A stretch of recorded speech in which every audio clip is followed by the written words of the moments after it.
Assalamualaikum warahmatullahi wabarakatuh. Perkenalkan, nama saya Muhammad Ashrofi Adi Salman dengan NPM 23060060062. Saya akan mempresentasikan tugas rekayasa lingkungan untuk analisis dampak lingkungan dari proyek pembuatan atau pembangunan bandara regional baru di Nusa Tenggara Barat. Pembangunan infrastruktur, khususnya transportasi udara, memiliki peran penting dalam meningkatkan konektivitas antar wilayah di Indonesia. Bandara menjadi sarana strategis untuk menjangkau wilayah terpencil dan mendukung pemerataan pembangunan. Namun, di samping manfaat ekonomi dan sosial, pembangunan bandara juga menimbulkan potensi ataupun dampak-dampak yang bisa merugikan ekosistem dan juga sosial maupun dalam ekonomi masyarakat. Maka dari itu, analisis dampak lingkungan untuk proyek pembangunan bandara sangat diperlukan. Dan kita akan bahasnya dalam video ini. Dalam contoh kasus ini, kita akan menganalisa pembangunan bandara regional di Nusa Tenggara Barat yang mencakup konstruksi landasan pacu sepanjang 2.500 meter dan juga terminal yang berkapasitas seluas 15.000 meter persegi, dan juga beberapa fasilitas bandara sebagai pendukung. Analisa dampak lingkungan. Yang pertama adalah dampak fisik. Aktivitas pembangunan bandara berpotensi mengubah karakteristik fisik tanah, termasuk kemungkinan terjadinya erosi ataupun perubahan struktur tanah akibat reklamasi lahan, terutama di area pesisir pantai.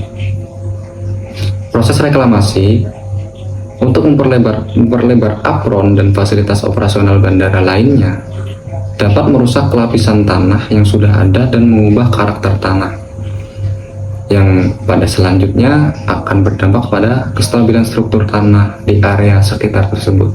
Ini adalah dampak yang ditimbulkan dari dampak fisik terhadap tanah.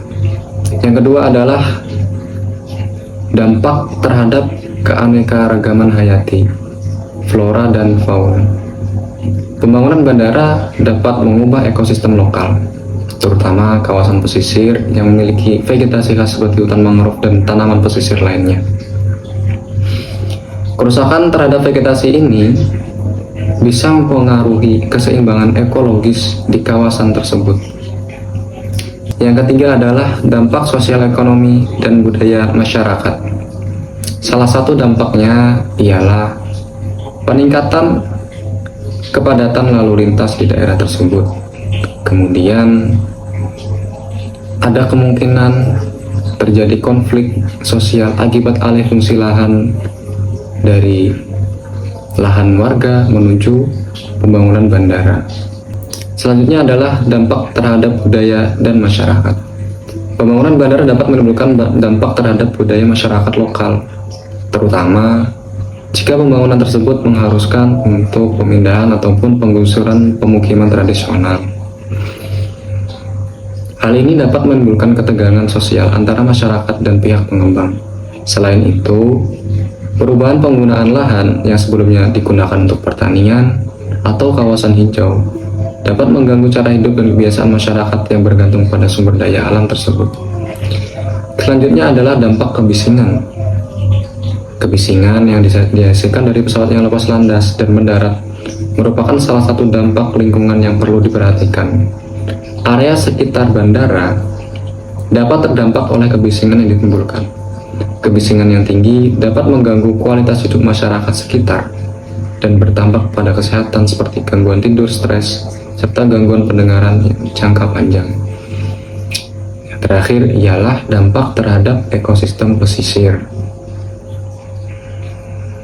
Karena pada kasus ini pembangunan bandara regional di Nusa Tenggara Barat terletak di pesisir, maka berpotensi besar untuk mengganggu ekosistem yang sudah ada maupun ekosistem yang rentan terhadap perubahan sekecil apapun. Reklamasi lahan untuk perluasan apron dan pembangunan fasilitas operasional di bandara dapat merusak ekosistem pesisir. Selain itu, pembangunan yang tidak terkelola dengan baik dapat menyebabkan sedimentasi berlebihan dan merusak kualitas air laut. yang pada gilirannya dapat mempengaruhi kehidupan biota laut di sekitar kawasan pesisir. Kemudian setelah kita membahas tentang dampak yang negatif, apa saja dampak positif yang ditimbulkan dari pembangunan bandara regional baru? Di antaranya adalah peningkatan konektivitas antar wilayah, memudahkan transportasi bagi masyarakat dan wisatawan, serta meningkatkan ekonomi daerah. Selain itu, pembangunan bandara tersebut juga bisa membuka lapangan pekerjaan baru untuk warga sekitar. Bahkan bisa untuk mengembangkan sektor pariwisata di Nusa Tenggara Barat, yang pada akhirnya akan dapat meningkatkan taraf hidup masyarakat sekitar. Kemudian untuk mekanisme mitigasi dampak untuk mencegah dampak-dampak potensi yang ditimbulkan. Kemudian masuk kepada mekanisme mitigasi dampak, bagaimana potensi-potensi negatif bisa kita minimalkan. Beberapa contoh yang saya ambil ialah bagaimana cara kita mengelola kebisingan. Yang bisa kita lakukan ataupun salah satu yang bisa kita lakukan ialah pembangunan dinding penahan suara atau pagar suara di sekitar area bandara untuk mengurangi kebisingan yang masuk ke pemukiman warga. Penjadwalan penerbangan juga dapat disesuaikan untuk mengurangi gangguan terhadap masyarakat sekitar. Yang kedua, kita ambil contoh untuk restorasi ekosistem, yang mana yang bisa kita lakukan ialah penanaman kembali vegetasi mangrove dan tanaman pesisir di area reklamasi yang digunakan untuk perluasan apron dan fasilitas bandara.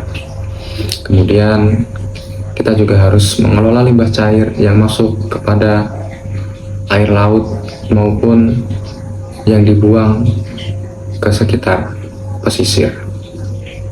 Kemudian pengelolaan erosi dan sedimentasi, dan juga terakhir ialah sosialisasi kepada masyarakat bagaimana proyek pembangunan bandara tersebut dapat melibatkan masyarakat dalam perencanaan, pembangunan, dan juga untuk mengurangi konflik sosial yang akan terjadi. Kemudian kita masuk kepada rencana pemantauan lingkungan. Pertama ialah pengelolaan dampak fisik. Untuk mencegah kerusakan tanah akibat perubahan struktur, perlu dilakukan perencanaan yang matang. Dalam menjaga kualitas udara, ketika dalam masa proyek konstruksi bandara, yang bisa dilakukan ialah menyiram secara rutin pada area konstruksi yang berdebu, sehingga meminimalkan debu yang berterbangan di udara. Kemudian untuk mengelola potensi pencemaran air, harus dibangun drainase dan instalasi pengelolaan air limbah yang efisien. Pemantauan kualitas air juga diperlukan secara berkala, disertai dengan penanganan cepat terhadap potensi tumpahan bahan bakar atau limbah cair dan aktivitas pembangunan maupun operasional bandara. Kemudian yang kedua ialah dampak biotik, pengelolaan dampak biotik. Dalam upaya untuk menjaga kelestarian vegetasi pesisir seperti hutan mangrove, yang bisa dilakukan ialah melakukan penanaman kembali mangrove di area yang direklamasi maupun di lokasi pengganti yang telah ditentukan. Area reklamasi harus dibatasi seminimal mungkin agar tidak merusak habitat pesisir secara luas. Zona perlindungan habitat juga akan ditetapkan untuk mendukung keberlangsungan ekosistem yang ada di area tersebut. Untuk mengurangi gangguan terhadap fauna-fauna lokal, jalur migrasi hewan harus diidentifikasi dan diupayakan untuk tetap terjaga. Juga harus dimonitor secara periodik untuk memantau kondisi flora dan fauna di sekitar tersebut, area bandara tersebut. Pengelolaan dampak ekonomi, sosial, dan budaya. Bagaimana kita meminimalkan dampak sosial, ekonomi, dan budaya di dalam kasus bandara ini. Salah satunya ialah bagaimana kita bisa meredam konflik yang terjadi akibat alih fungsi lahan.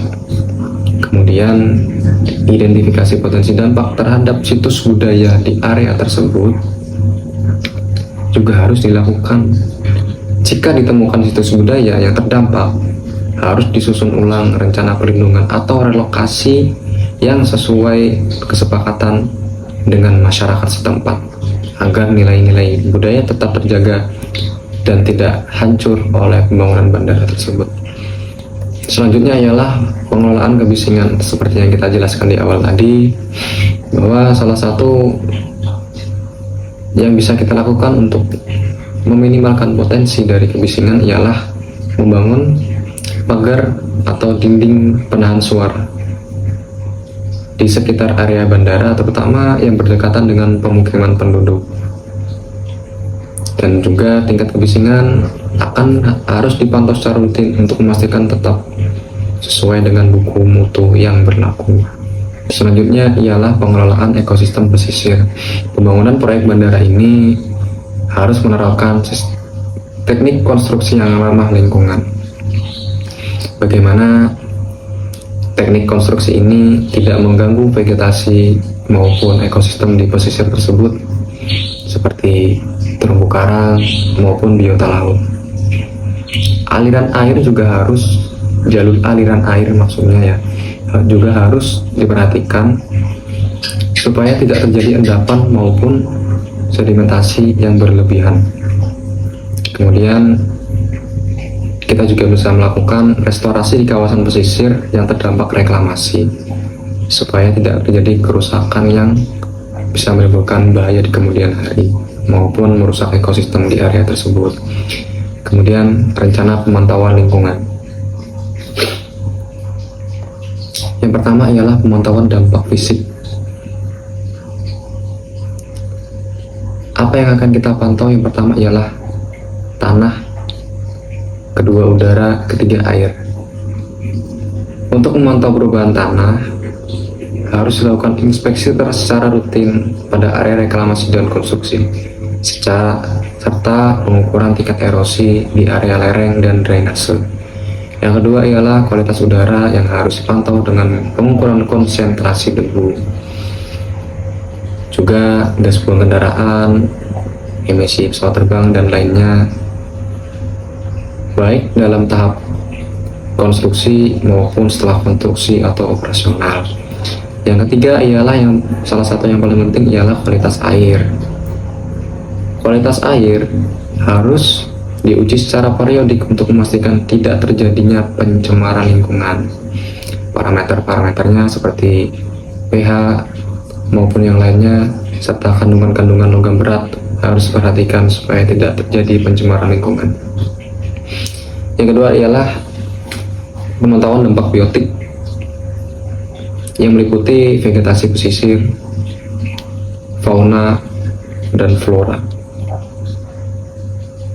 Untuk selanjutnya ialah pemantauan dampak sosial, ekonomi, dan budaya, pemantauan kebisingan, pemantauan ekosistem pesisir, yang mana intinya ialah selama proses pembangunan harus dilakukan dengan perencanaan yang matang terhadap dampak-dampak yang mungkin akan timbul di kemudian hari.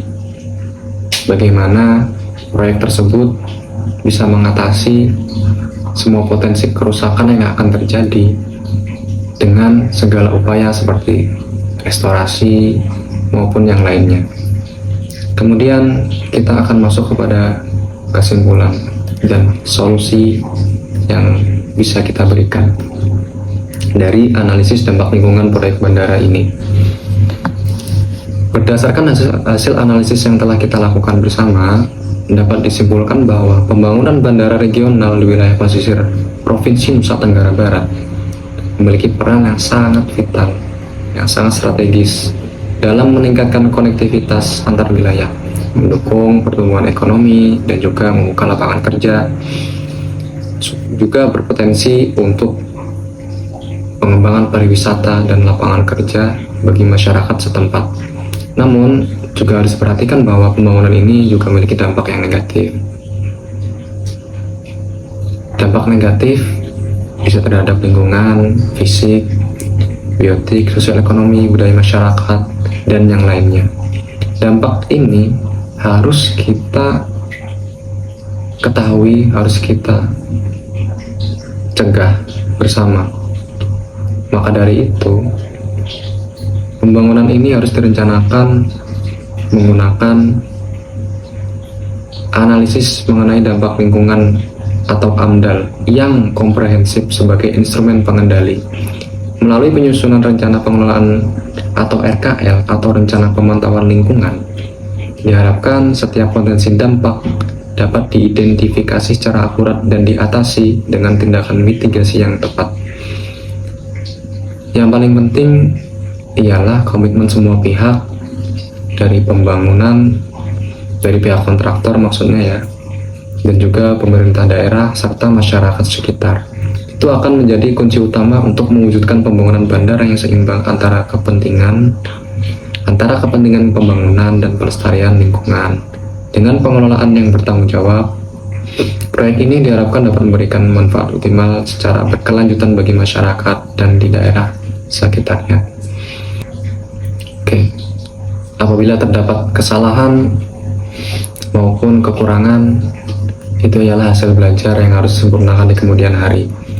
Saya Muhammad Ashraf Yadi Salman dengan NPM 23060200062 pamit undur diri. Wassalamualaikum warahmatullahi wabarakatuh.